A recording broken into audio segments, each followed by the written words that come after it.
stéthoscope, du gel sur une gaze, du gel ophtalmique, un laryngoscope, une gaze pour tenir la langue. On a 3 tubes de bonne grosseur, une seringue d'air et une ligne de la bonne longueur pour attacher le tube endotrachéal. La préparation du matériel, on a mis le gel sur la gaze.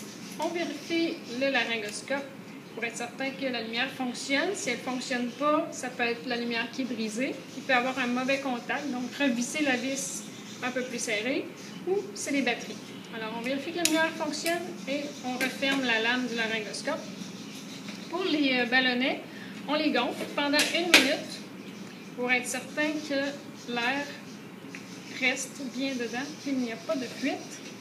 Pour les tubes en plastique, il faut peser assez fort pour écraser le petit ressort à l'intérieur. On laisse gonfler 1 minute. Voilà.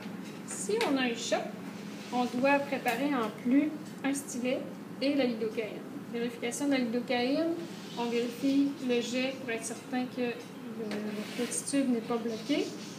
On met le stylet à l'intérieur du petit tube endotrachéal.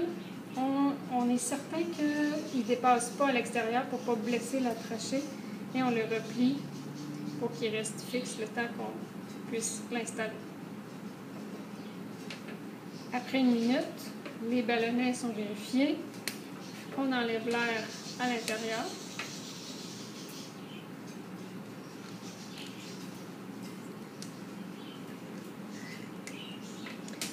Pour les petits tubes, c'est bon aussi de vérifier qu'il ne reste pas de gel à l'intérieur.